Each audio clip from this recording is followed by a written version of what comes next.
everyone, and welcome to another episode, episode 91, as we slowly but surely start to approach the 100 episode mark.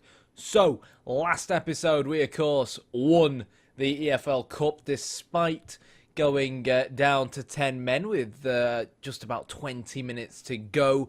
And then game after that, nice, comfortable 2-0 win. Andre Gray grabbing 2 goals, ironically against Watford, who he has, of course, joined in real life as part of the FA Cup 5th round replay. Starting lineup-wise, obviously, we had a lot of players injured, so I kind of relied on some of the youngsters like Nigel, Dionisio, Sousa. Obviously, played both Gray and Nano up front as well to give them a little bit of game time that's kind of been limited recently given the form of Nyang and Kunz and co. But it has allowed us to obviously rest some of our slightly better players at a time where, because of this FA Cup replay, fixture congestion is a massive pain in the backside. So, this episode, to keep it nice and simple, is just going to be our away game in the league against Man City. Man United are obviously top of the Premier League. They had a game in hand against Arsenal, which they managed to win 2-1 at Old Trafford. Now, that's probably one of the first of their really tough games.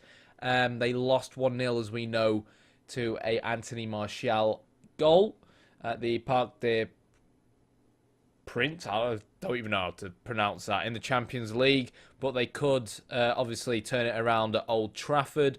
A part of me kind of hopes that they do. Then it keeps them busy in the Champions League. Simply because, given that we beat Benfica away from home 5-0, it kind of feels like we're guaranteed to be in the quarterfinals of the Champions League. So, yeah, we could end up on the wrong side of fixture congestion. Fixture-wise, obviously they still have some tough games against Spurs, Liverpool, Man City and Chelsea coming up. I'd say our toughest Premier League games are probably Man City right now, Arsenal later on, and then Liverpool on the final day of the season. But I said this before and I'll say it again. The last time we won the Premier League, we lost to Liverpool, but still won on the final day of the season. So, yeah, it was at Anfield and whatnot, but I'm kind of hoping that maybe the fact that Liverpool are our last game of the season might end up being a bit of a lucky omen. So, Man City game, early game, at the City Manchester Stadium. They're currently 7th in the Premier League, but despite that, their form has actually been pretty decent recently. It was over the Christmas period where they dropped a lot of points, and early on, a lot of pressure though on Louis van Gaal. So we'll have to wait and see what happens. Simone Zaza grabbed their goal against Juventus in the Champions League. And the same way, you know, we've got a bit of fixture congestion going on. Even though they get an extra day to rest, they of course still are going to have one eye on their match away at the Juventus Stadium. Is this a new stadium built in 2011? Is that genuinely what Juventus Stadium's called? I don't care for now. Yeah. So, without further ado, let's not waste any time. Next episode, of course, will be a double episode, just a kind of chillaxed game before we have to play Man United again in the FA Cup. If we can knock them out the FA Cup after getting the mental advantage against them and beating them in the FL Cup final, that'd be pretty good for us as well. And yeah, let's play Man City for now.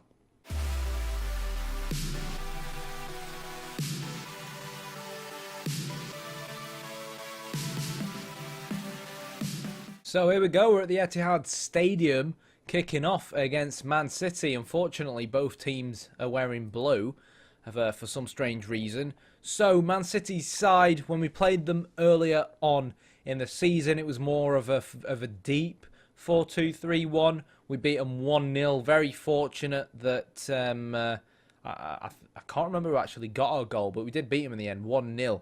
A lot of pace in this side. Iheanacho, Pulisic and Sane all up front, but despite that we have opted to go with full-backs, but on only a standard mentality, more disciplined, creative freedom.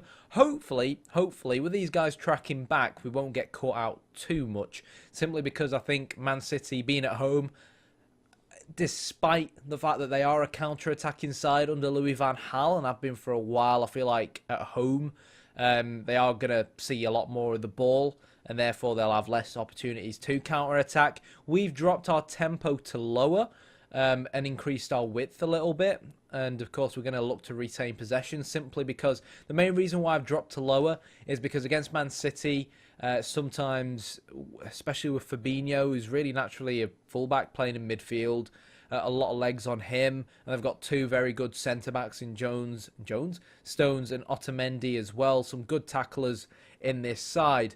It's very similar to kind of like Man United in terms of counter-attacking. So if we kind of just lower our tempo a little bit, it'll hopefully reduce the counter-attacking opportunities via misplaced passes that Man City really get to pounce from. But I've not got a good feeling about this game. We are missing some very key players, to be fully honest. Niang is still out and injured. He's expected to be back in about 3 to 4 weeks. Pedro Morales, who's really become a very important player for us, is expected to be out for about a week. Matthias Kunz still hasn't returned to full fitness. Neither has Gabriel Barbosa. So we're putting a lot of reliance here on, you know, your likes of Roggs to actually be able to finish, and Andre up front, who did grab 2 goals against Watford, to be fair to him. But here we go. We kick off. Let's see how things pan out. I'm going to keep my finger hovering over the pause button because against a team like Man City, you can never be too careful. We have been picking up a lot of yellow cards recently. Straight away, as we can see, we're not really 20 minutes in retaining anywhere near as much of the ball as I would really like, nor have we really created any opportunities. So straight away, I'm just going to up our tempo a little bit and reduce our width, reduce our passing directness too, and just hopefully that will see us maybe see the ball a little bit more before half time. 40 minutes in and absolutely nothing has happened. So on that note, I'm just going to drop to defensive and see the half out, I guess. Okay then. Team talk has gone pretty well. I don't really feel like I need to make too many harsh changes. I just want to kind of see how things go in terms of coming straight out into this second half. Now, changes-wise, we're actually going to go to a slightly higher tempo, dropping down to a lower tempo. Obviously, you didn't see us lose the ball and give Man City any counter-attacking opportunities, but they still had more chances on goal. And I feel like this is really a game we should be looking to win, rather than a game where I'd be happy to kind of just sit back and take a point. Because if Man United then win their game, it gives them an advantage at the top of the table.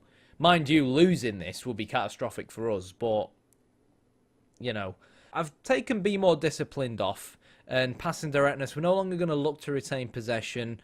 Looking at the quality of the Man City side, we might not be able to retain as much possession as maybe we would have liked, particularly given the fact that we do have some key players out. So instead, I've just gone to a shorter passing directness. Again, we don't want to go too direct and give the ball away, but let's just slowly but surely, hopefully try and slow down this second half, make the right substitutions at the right time, and see how it develops. But it's very difficult when you're on key highlights like this, because we are recording the game, obviously, and yeah, it's difficult to see where the threat's coming from. I have obviously had a look here and there in the analysis, but to be fair, it's been a very quiet game. We do finally have a highlight, and I do have an opportunity to demand more of the players. So their defensive line's a lot deeper than I actually thought. We got players tracking back, of course. We do have Douglas man marking Goetze, because he's going to be that kind of main man, but he's coming in very deep to try and help that Man City midfield out, and I'm not really quite sure whether it's something I want to see Douglas do. Fabinho gets the ball in the middle of the park. He's going to find Lirola, who was obviously brought in from Chelsea in the summer. Sane is going to shoot, and it's a good save from Szczesny. But we seriously have been poor going forward. We've not made any opportunities for ourselves. The highlight is going to dim out, and really, we need to try and look to change this, but it's very difficult. Given the fixture congestion, you can tell some of the lads are tired looking at some of these conditions, and I don't know, I need to come up with something to try and change this around.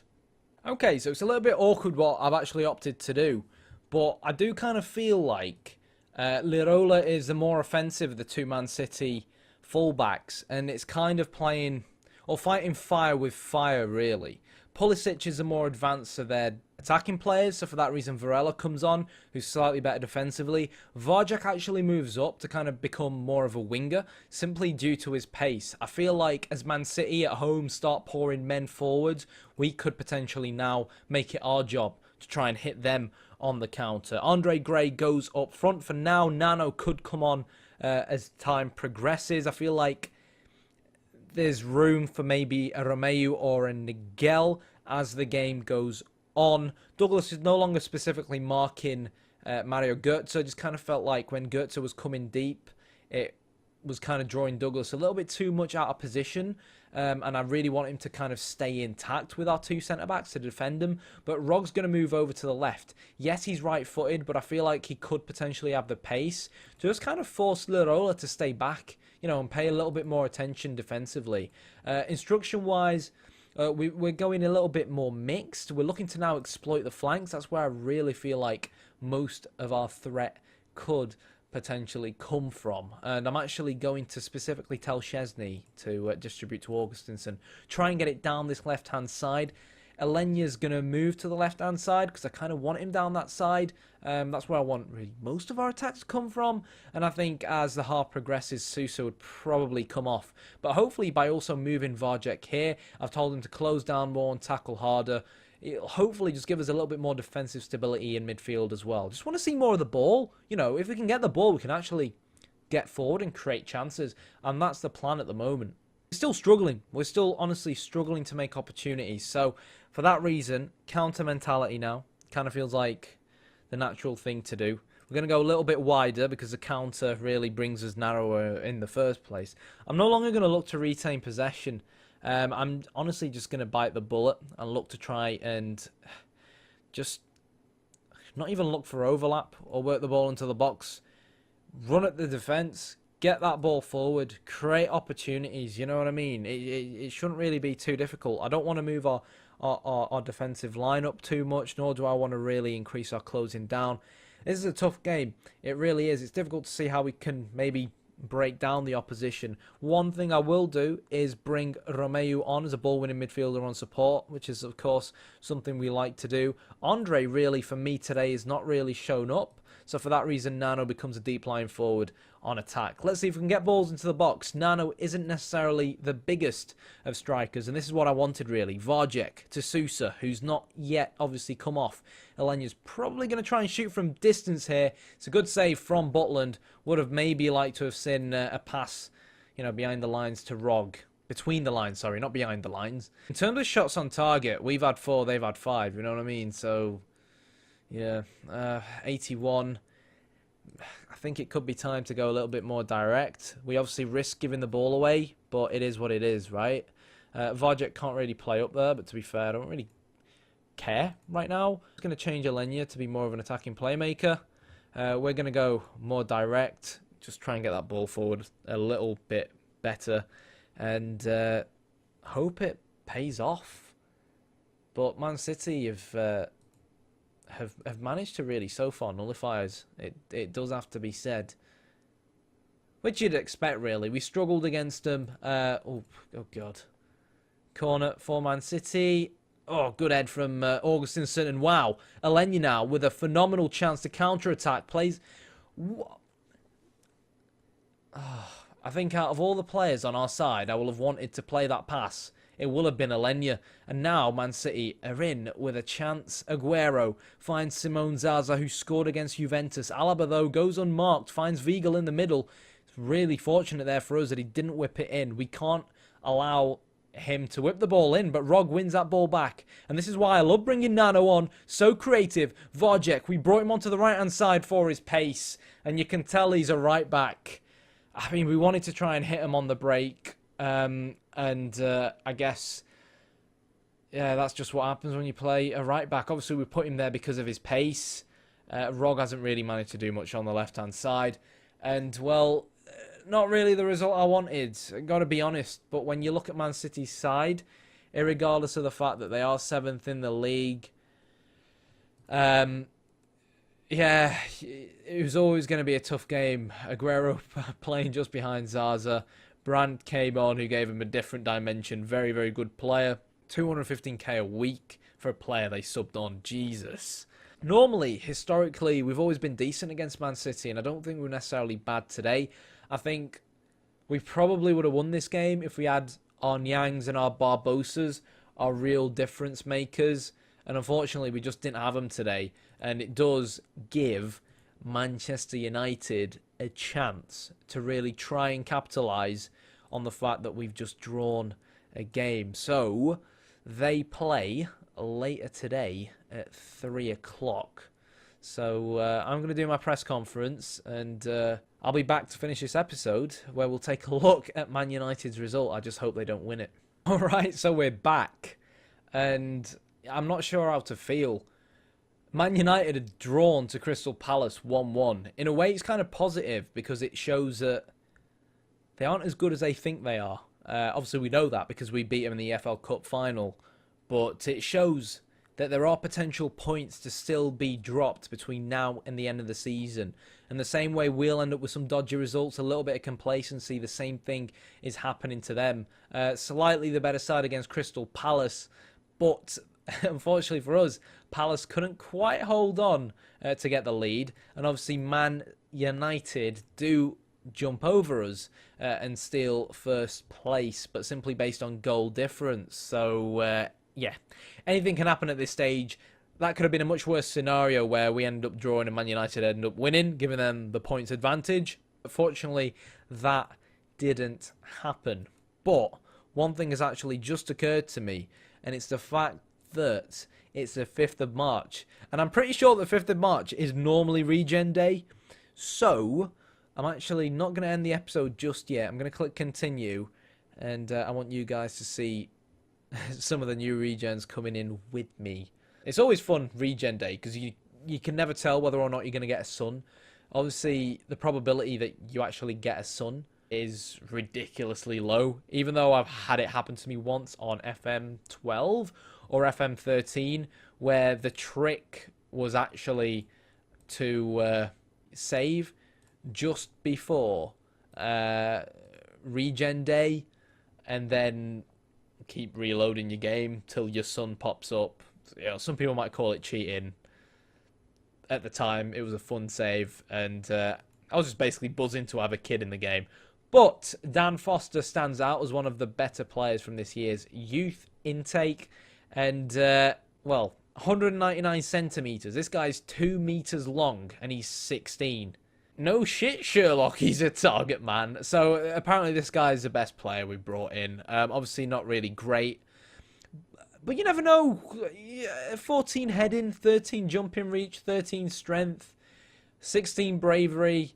We can maybe flog him to West Brom or to Tony Pulis somewhere in the future. I don't know. He's only going to get taller. He'll probably do a job in the lower leagues. Alistair Greer is the other better player.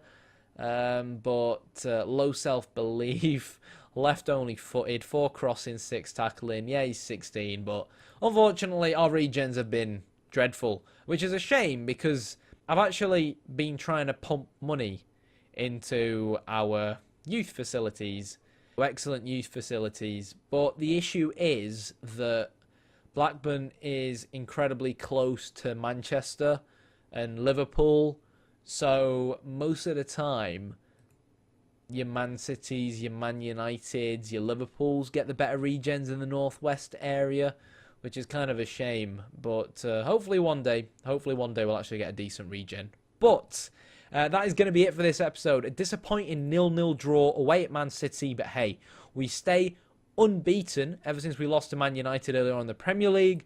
Man United fortunately slipped up as well, which really leaves the road wide open. Arsenal are hot on both of our tails, but are still going to really have to make up a lot of points if they are going to catch up with us. Next episode will be Benfica and Man United in the FA Cup. I'll see you guys then. If you like the video, hit the like button, hit the subscribe button. Wasn't exactly the most entertaining of videos, but sometimes it happens. Thanks for watching.